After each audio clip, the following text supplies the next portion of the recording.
ఇప్పుడే జీ5 app download చేయండి. చూడండి మీ ఫేవరెట్ టీవీ షోస్ ఎప్పుడైనా ఎక్కడైనా. అయినా మీరు కూడా క్షమించడానికి తప్పులు చేశారు. మిమ్మల్ని ఇంట్లో నుంచి బయటికి గెంటేశారు. కానీ మీరు జాబిలికి రక్తదానం చేసి కాపాడారన్న ఒకే ఒక్క కారణంతో ఇంట్లోకి రానిచ్చారు.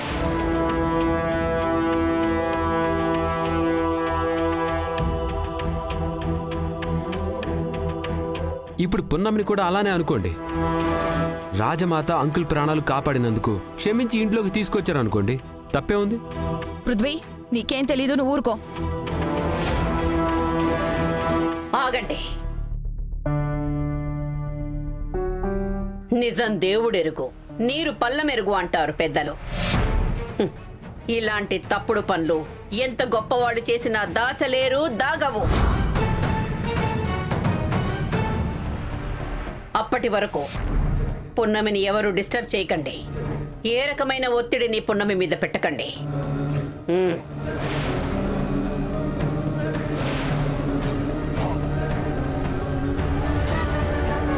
పెద్దమ్మా, పున్నమి నువ్వు ఎక్కడికి వెళ్ళొద్దు, ఇక్కడే ఉండాలి. అలాగే. దమ్మదా.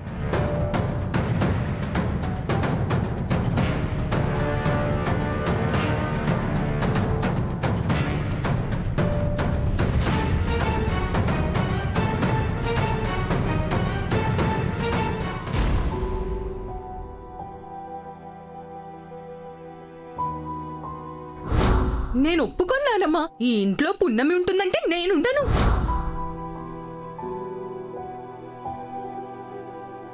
అయినా నాన్నని నానమ్మని సంపాలనుకున్న దీనితో మీటింగులేంటి? దీన్ని సంపపడేయాలి.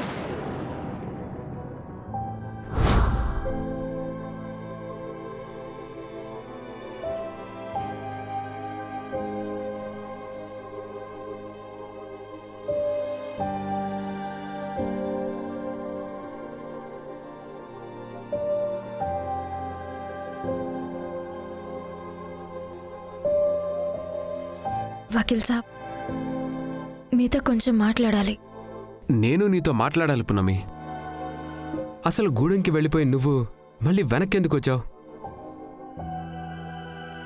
అంకుల్ మీద, రాజమాత మీద హత్యాయత్నం జరుగుతుందని నీకు ముందే తెలిసినట్టు కరెక్ట్గా టైంకి ఎలా వచ్చావు? నేను గేటు దాటక ముందే ఆగాల్సి వచ్చింది. అమ్మ ఫోన్ ఇంట్లో మర్చిపోయింది వకీల్ సాబ్. దానికోసమే నేను వెనక్కి తిరిగి వచ్చాను. కానీ అప్పుడే నాకు కొన్ని మాటలు వినిపించాయి. ఇప్పటి నుంచి మన ముగ్గురిది ఒకటే ఆశయం, బాబుగారిని అత్తయ్యని చంపేయడం, ఆ తర్వాత ఆస్తిని దక్కించుకోవడం. ఆ అగ్నిదేవ ఎవరో రౌడీ మనుషుల్ని గూడెం మనుషుల్లాగా ఇంట్లోకి దింపాడు. నాన్నకి గాని నానమ్మకి గాని ఏమైనా అయితే ఆ నేరం నా మీద నెట్టాలని చూశారు.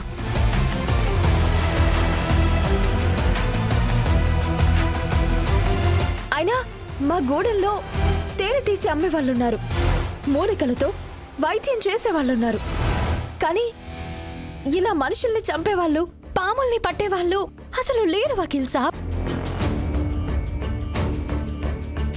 ఈ కథలో విస్తుపోయే విషయం ఏంటంటే, అగ్నిదేవ్ వైదికమ్మలతో జాబిల్లి చేతులు కలపడం.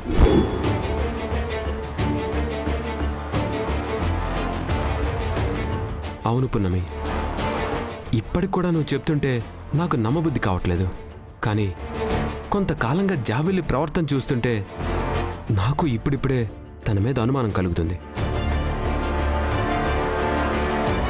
జాబిల్లి ఇంటికి తిరిగొస్తే వీళ్ళ ప్రాణాలు నిలబడతాయి అనుకున్నాను. వాళ్ళు సంతోషంగా ఉంటారనుకున్నాను. కానీ జాబిల్లే వాళ్ళ ప్రాణం తీస్తుందని నేను అస్సలు ఊహించుకోలేదు. అసలు ఎందుకు ఇలా చేస్తుంది? సొంత మనుషుల్ని సమాధి చేయాలనుకుంటుందంటే అది ఖచ్చితంగా జాబిల్లి అయి ఉండదు. వీళ్ళ వెనక ఏదో పెద్ద కథ నడుస్తుంది పున్నమి. అదేంటో తెలుసుకోవాలి. అవును వకీల్ సాబ్, ఈ రోజు నుంచి మన కర్తవ్యం ఒక్కటే. ఈ ఇంట్లో ఉంది నిజమైన వారసురాలా కాదా అని తెలుసుకోవాలి. ఒకవేళ నిజమైన వారసురాలు కాకపోతే మా అమ్మ తనే జాబిల్లి అని ఎందుకు తీసుకొచ్చిందో తెలుసుకోవాలి. అవును పున్నమి, జాబిల్లి గురించి మీ అమ్మగారికే నిజం తెలియాలి. ఈ విషయంలో నీకెలాంటి సాయం కావాలన్నా నేను నీకు తోడుగా ఉంటా. నాకు ఆ నమ్మకం ఉంది వకీల్ సాబ్. ఈ జాబిల్లి అసలు క్యారెక్టర్ని బయట పెట్టడానికి బయట నుండి ఒక కొత్త క్యారెక్టర్ని తీసుకుని వస్తున్నాను. ఎవరు పున్నమి ఆ కొత్త క్యారెక్టర్? చూపిస్తాను వకీల్ సాబ్, పరిచయం చేస్తాను.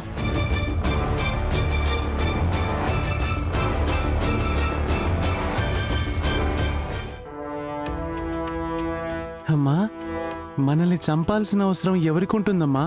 ఎవరికుంటుందో తెలియదు కానీ పున్నమికి మాత్రం ఆ అవసరం లేదు. అవును, లేదు. అలాగని అగ్నిదేవ్ కూడా ఉండదు శివదేవా. ఇదంతా ఎవరు చేయించారో నాకు అర్థం కావడం లేదు.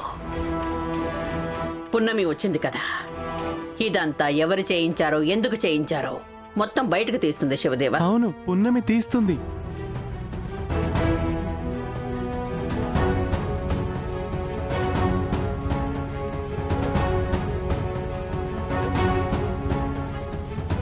వెళ్ళిపోయిందనుకున్న పున్నమి మళ్ళీ వచ్చింది అంటే కొంచెం ఆలోచించాల్సిన విషయం.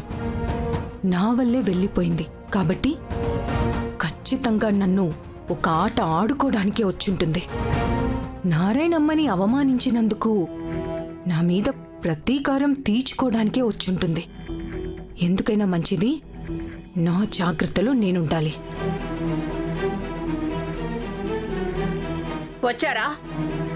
పృథ్వీ, ఇదంతా ఎవరు చేశారో ఎందుకు చేశారో తొందరగా తెలుసుకోవాలి. నేను పున్నమి అదే మాట్లాడుకున్నాను రాజమాత.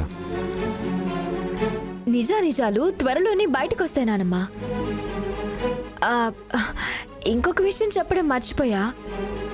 జాబిలమ్మ గురించి మా అమ్మ ఒక మాట చెప్పింది. ఏంటది? జాబిలమ్మ గూడెల్లో ఉన్నప్పుడు తనకు ప్రాణ స్నేహితురాలు ఉండేదంట. ఇప్పుడు తను లేకపోవడం వల్లే ఒంటరితనం ఫీల్ అవుతూ ఎవరు పడితే వాళ్ళ మీద కోపం చూపిస్తుందంట నానమ్మా. అవునా?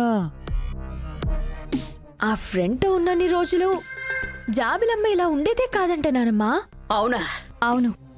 అయితే ఆ స్నేహితురాలెవరో తెలుసుకొని మన ఇంటికి పిలిపించు పున్నమి. పిలిపించు. మీరిలా అంటారని తెలిసే తీసుకొచ్చాను నానమ్మా. తీసుకొచ్చేసావా? నువ్వు తెలివైన దానివి. ఎవరు? ఒక్క నిమిషం. కొండమ్మా, ఓ కొండమ్మా, ఓ కొండమ్మా, ఓ కొండమ్మా, ఓ కొండమ్మా.